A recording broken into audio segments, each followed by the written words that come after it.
Instagram. We're here. We're live. It's Thursday. It is the third live of the month, and I only have one left after this. Today, I'm going to give you guys a tip on how to get way fucking better at selling. Who would want to be way better at selling? Okay, story time. When I first started in my business as a business coach and was doing one-on-one coaching, truth be told, I had no fucking idea what I was doing, but that's okay. I had this belief because I worked with another coach who I had hired, and I talk about this all the time. I had hired her in her program and I loved it. She hired me as an independent contractor, and so I was having clients just brought to me all the time. Like 30 clients a month was happened all the time, very common for me. And I thought that when I left that world to go out on my own and spread my wings and fly, that I would just be fucking awesome at selling because I had so much experience, and I would just be like, hey, everybody. And they would just come flocking to me, like banging on my door, take my credit card, and that did not happen. And so I put together a one-on-one offer. It was $5,000 for 6 months, and I started doing sales calls, okay? And I still do sales calls. I love doing sales calls, but when I first started doing sales calls in February of 2020, I was fucking awful. If you had a sales call with me at the beginning, which some people did say yes, and they were amazing clients, but if you had a sales call with me in the beginning, like, I'm sorry, I'm much better now. I had to get my feet under me. I had to get used to it. I had to get my confidence up. And from February 2020 to December of 2020, I had done over 100 sales calls. Now, don't be surprised. I did not have 100 clients. That would be impossible to have 100 one-on-one clients, meeting them every week. That's just way too much. No, actually, when I sat down at the end of the year and was looking at my numbers, and I was like, whoa, I've had over 100 calls. I looked back at just the first 100 to analyze my data, and 54 of them were no. They were no. That hurt my feelings. But guess what? I still didn't have 46 clients ever one-on-one at one time, which means not only was I getting a lot of no's, I was also getting a lot of no-shows. I was also getting a lot of people saying yes to me and then ghosting me. I shared on my podcast that came out yesterday, so you can find my podcast on all major podcast platforms. It is called Babe to Boss. Go check that out. Last July was the absolute worst month of my business ever. I had half of my client list quit on me. Okay, so I had all kinds of crazy things that were happening, but guess what? It might have happened to you. Maybe you're like, ooh, this is familiar. You're definitely not alone here. It happened to me too. And now, though, when I have a sales call, I close it every time. So what changed? It's not just that I've had 100 and I'm just better at it. I mean, I am, but how did I get better at it? You know, we can do the same thing over and over and over again, but if we're not learning how to get better at it, we're still gonna suck at it. Like, you know, you're making scrambled eggs and you fucking burn it every time, but you don't go, why am I burning it every time? And decide to like analyze and go, well, okay, am I not putting enough butter in the pan? Is my pan way too hot? We're just like, you know what, I'm just gonna keep going. Same methods, same style. Maybe one day I just won't burn the eggs. You're gonna fucking burn the eggs, guys.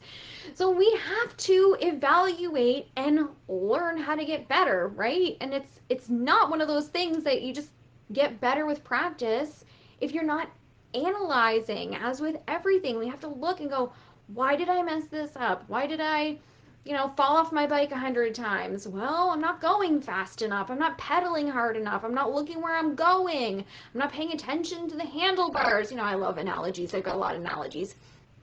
And so For me, how I got much better at selling came down to a lot of factors actually. I started using a sales script.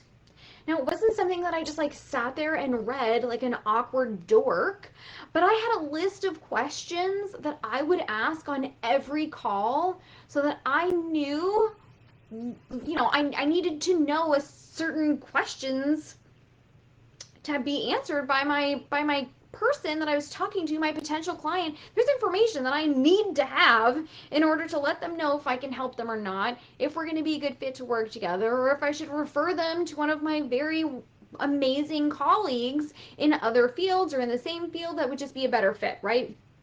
So I had this list of questions that I actually share in the Babe to Boss Mastermind. Doors close next Saturday. Link is in my bio, brittanybudd.com/intensive. This is a 6-figure mastermind. So if you're not making 6 figures in your business yet and you're struggling to sell, you might want to get in there. I'm sharing all of the questions that I use. And it's not just about having the questions, guys. It's about your energy. And oftentimes we are like, whoa, I have a call with a potential client and it's going to be fucking awesome. And we get really excited. And when we get really excited on sales calls, it's actually super detrimental to our conversion rates. And you're probably thinking, well, how? Like, I'm having fun, they're having fun, everything is fun, yay. But no, everything's fun and yay is not what you want. Because one of two things often happens when your energy is like way up here. You either get the other person caught up in your energy, because energy is super contagious. If you did not know this, let's take a step back and talk about how energy is super fucking contagious, okay?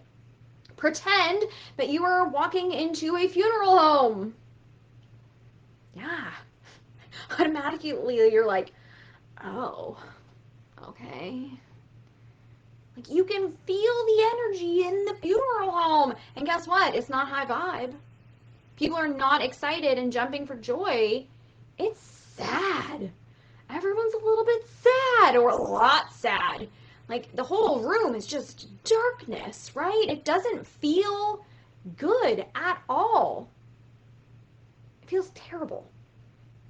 Oh, sometimes you have to do it, right? Now let's imagine that you're having a really bad day, okay? But you have coffee date planned with like 2 or 3 of your best girlfriends. And you're like, this day fucking sucks. Everything's going wrong, but I gotta go meet these girls for coffee. And you pull up and you walk in and you can hear them just giggling and having a great time. What's gonna happen to your mood then? You're gonna start smiling because you love them. They're in awesome moods. They're laughing. They're already having fun. And you're going to feel yourself literally have an energy shift and be lifted up and be like, yes. Oh, I needed this. This is so good. Right? And so when we're like, whoa, on our sales calls, sometimes the other person catches that energy and they get all, whoa. But then when they hang up, they're like, what the fuck did I just do? Because in that excitement, they agreed to work with you, even though you didn't handle their objections, which I don't love objection handling. We talk about it. I mean, it's probably the best way to describe it, but I don't think that what we should be doing is like batting down people's objections and like convincing them otherwise. I think that your job as a coach is to understand someone's objections, but then really focus on what their brain is doing with that objection. Is it a true objection? Is there something actually deeper going on? Or is this person just scared? Are they not feeling safe to make a decision to make an investment? And how can you make that a safe space for them to say yes to work with you? And so, yep, maybe they got all caught up in your fun energy and they're like, whoa, yes, I want to work with you. And then they hang up and then like maybe some time goes by, maybe it's immediate, but they're like, why did I say yes to that? I still don't actually feel good about it. I feel terrible about it. I don't actually want to do it. Why did I say yes to that? Or number two, you're like, wee! And then they say yes to you because they're looking at you face to face. And they're like, I don't want to hurt her feelings to her face. So I'm going to say yes. And then just like pretend this didn't happen. How many of you have done this? You've just said yes to something. We've done this not just to coaches and hiring, we've done this to our friends where they're like, let's go hiking. Mama doesn't hike, people. Mama doesn't hike. You won't catch me on a mountain. If you catch me on a mountain, I was drugged there. Like, I did not volunteer my body for that, okay? But because everyone's excited and everyone's going, I might be like, yeah! But then when the day comes, I'm like, no fucking way, I'm not answering my phone. I'm going to tell them I forgot. I'm going to tell them I have an appointment. I'm going to tell them I'm sick. I'm going to tell them I got my period. I'm telling them whatever I need to tell them. I am not fucking doing that. But our potential clients will do this to us if our energy is wow. So what we have to do is keep our energy super neutral and super unattached to the outcome. How do you be unattached to the outcome when you need clients to pay you? This is your job. This is your livelihood. You've got bills to pay and mouths to feed. I know. And it's not the easiest, okay? I'm not going to lie, but this is why I have a whole section on this in the Mastermind. How do you get to an energetic place where you are unattached to someone else hiring you, you're unattached to the money, you're unattached to the outcome? Okay, let me share some tips with you real quick. First and foremost, you need to treat your potential client with like unfiltered curiosity. Do not be afraid to ask hard questions. Because as their coach, you need to kick their ass sometimes.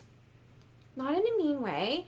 I'm definitely like not a bitch coach, but you can't make 6 figures and 7 figures if I'm just cheerleading you every step of the way and never actually pushing you to greatness. Like if you're just doing all kinds of mediocre stuff and I'm just like, yay.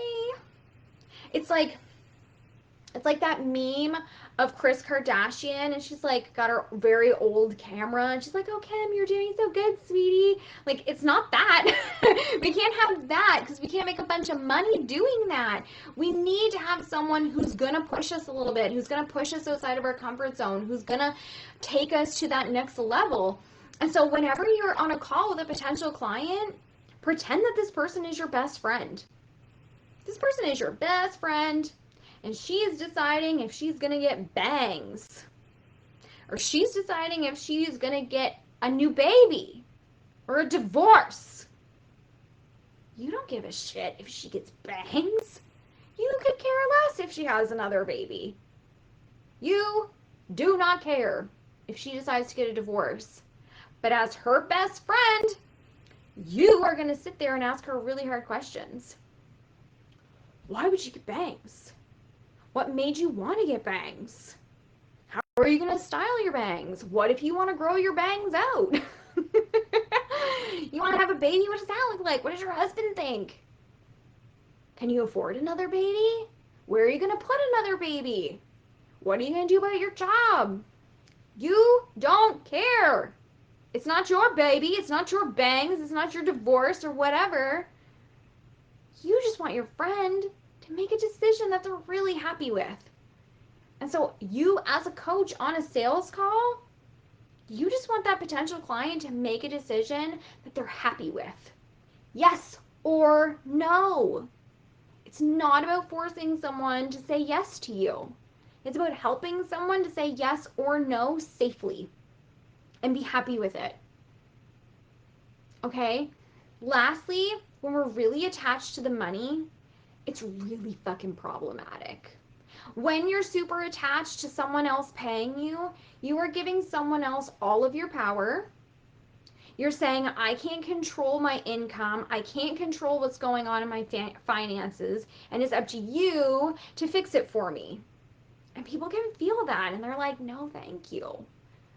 It's not my job to pay your bills. When I was hiring my OBM, Katie, I put out like a job application and I had a form that people were filling out. And lots of people were like, please give me this job. I need to pay my bills.